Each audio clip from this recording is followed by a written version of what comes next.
राधे राधे दोस्तों, जय श्री कृष्णा।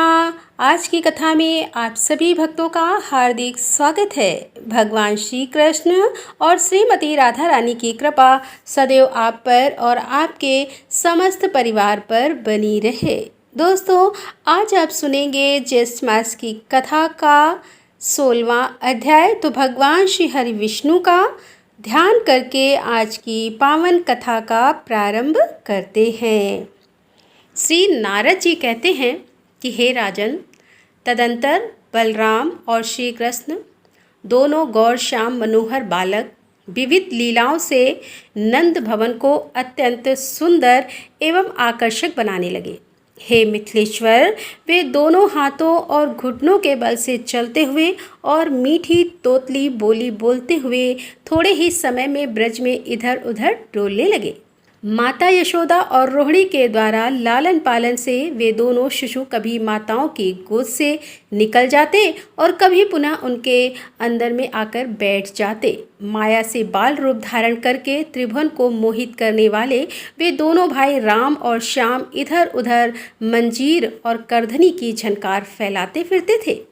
माता यशोदा ब्रज बालकों के साथ आंगन में खेलते लौटते तथा धूल लग जाने से धूसर अंग वाले अपने लाला को गोद में लेकर बड़े आदर से झाड़ती पहुँचती थीं और श्री कृष्ण दोनों हाथों और घुटनों के बल से चलते हुए पुनः आंगन में चले जाते और वहाँ से फिर माता की गोद में आ जाते थे।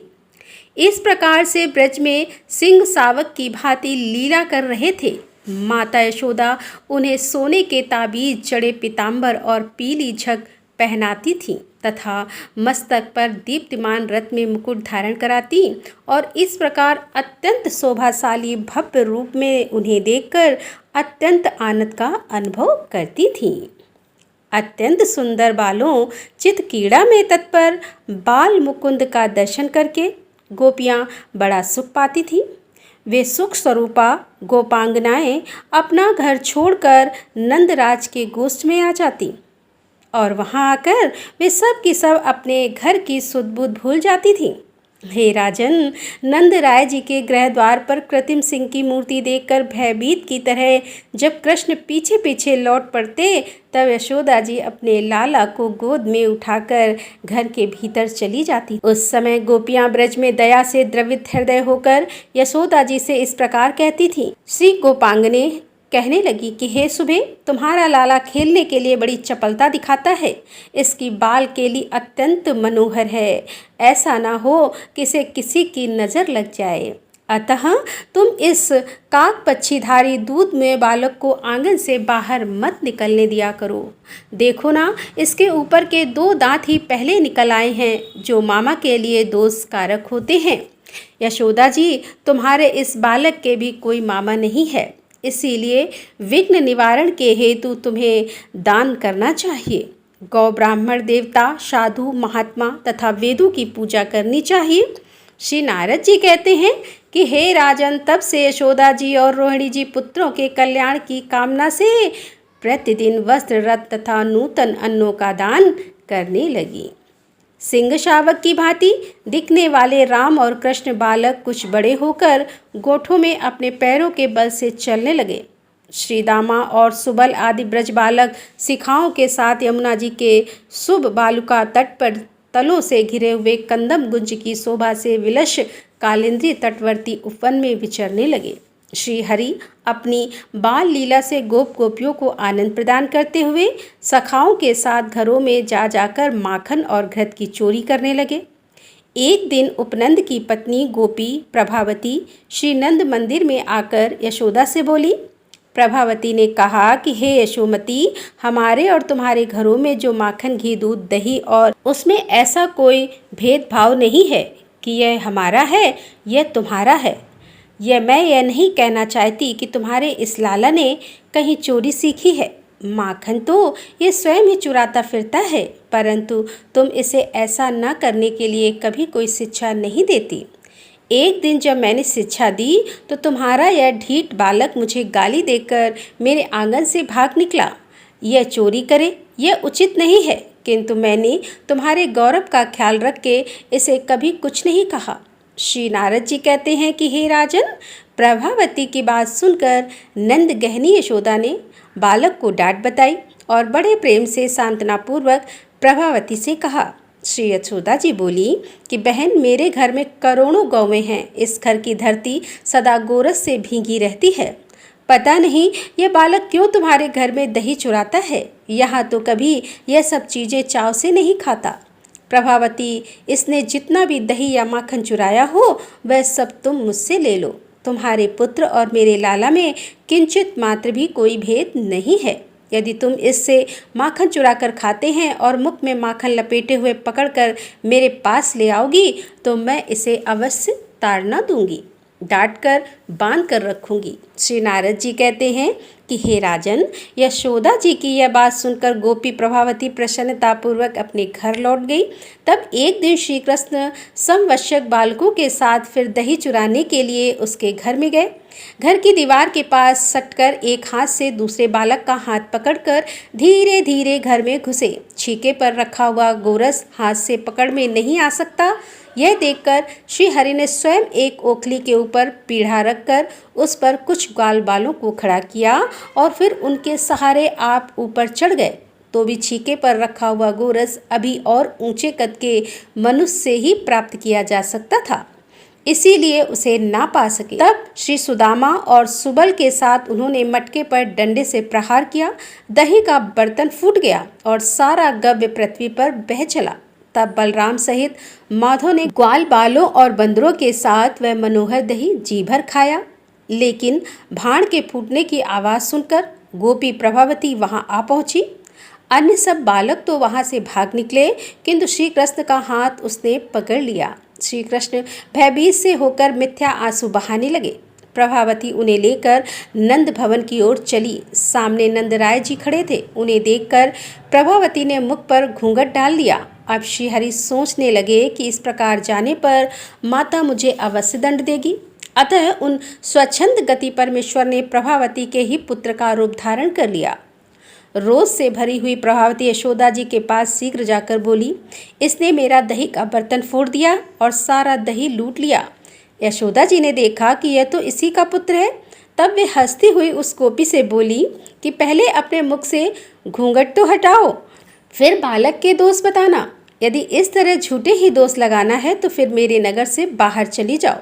क्या तुम्हारे पुत्र की हुई चोरी मेरे बेटे के माथे मढ़ दी जाएगी? तब लोगों के बीच लज्जा हुई प्रभावती ने अपने मुंह से घूंघट को हटाकर देखा तो उसने अपना ही बालक दिखाई दिया। उसे देखकर वह मन ही मन चकित होकर बोली, अरे निगूढ़े, तू कहाँ से आ गया? मेरे हाथ में तो ब्रज का सार सर्वस्व था। इस तरह बड़बड़ाती हुई वह अपने बेटे को लेकर नंद भवन से चली। यशोदा, नंद, बलराम और अन्य गोपिकाएं हंसने लगे और बोले कि अहो, ब्रज में तो बड़ा भारी अन्याय दिखाई देने लगा है। इधर भगवान बाहर की गली में पहुंचकर फिर नंद नंदन बन गए और संपूर्ण शरीर से धृष्टता का परिचय देते हुए चंचल नेत्र मटका कर जोर जोर से हंसते हुए उस गोपी से बोले। श्री भगवान ने कहा, अरे गोपी, यदि फिर कभी तू मुझे पकड़ेगी तो अब की बार मैं तेरे पति का रूप धारण कर लूँगा, इसमें कोई संशय नहीं है। श्री नारद जी कहते हैं कि हे राजन, यह सुनकर वह गोपी आश्चर्य से चकित होकर अपने घर को चली गई। उस दिन से सब घरों की गोपियां लाज के मारे श्रीहरि का हाथ नहीं पकड़ती थीं। श्री नारद जी कहते हैं कि मिथिलेश्वर गोपांगनाएं के घरों में विचरते और माखन चोरी की लीला करते हुए नवकंज लोचन मनोहर श्याम रूपधारी श्री कृष्ण बालचंद्र की भांति बढ़ते और लोगों के चित्त चुराते हुए में अद्भुत शोभा का विस्तार करने लगे। नवनंद नाम के गोप अत्यंत चंचल श्री नंद नंदन को पकड़कर अपने घर ले जाते और वहां बिठाकर उनकी रूप माधुरी का आस्वादन करते हुए मोहित हो जाते थे। वे उन्हें अच्छी अच्छी गेंदें देकर खिलाते, उनका लालन पालन करते और उनकी लीलाएं गाते और बड़े हुए आनंद में निमग्न होकर सारे जगत को भूल जाते थे। राजा ने पूछा कि हे देवऋषि, आप मुझसे 9 उपनंद के नाम बताइए। वे सब बड़े सौभाग्यशाली थे। उनके पूर्व जन्म का परिचय भी दीजिए कि वे पहले कौन थे जो इस भूतल पर अवतरित हुए हैं। उपनंद के साथ ही 6 ब्रजभानु में भी मंगलमय कर्मों का वर्णन कीजिए। नारद जी ने कहा, गय, विमल, श्रीश, श्रीधर, मंगलायतन, बलिश, रंगोजी तथा देवनायक यह 9 नंद कहे गए हैं जो ब्रज के गोकुल में उत्पन्न हुए थे। होत्र, अग्नि, साम, शीवर, गोपश्रुत, ब्रजेश, पावन तथा शांत यह उपनंद कहे गए हैं। नीतिवर्त, मार्गत, शुक्ल, पतंग, दिव्य, वाहन और गोपे यह 6 ब्रजभानु हैं जिन्होंने ब्रज में जन्म धारण किया था, जो गोलोक धाम में श्री कृष्णचंद्र के निकुंज द्वार पर रहकर हाथ में बेत लिए पहरा देते थे। वे श्याम अंग वाले गोब्रज में 9 नंद के नाम से विख्यात हुए। निकुंज में जो करोड़ों गायें हैं उनके पालन में तत्पर मोर पंख और मुरली धारण किए हुए उसके 6 द्वारों पर रहा करते हैं। वे ही 6 गोप यहाँ के ब्रजभानु कहलाए और श्री कृष्ण की इच्छा से ही वे सब लोग गोलोक से भूतल पर उतरे हैं।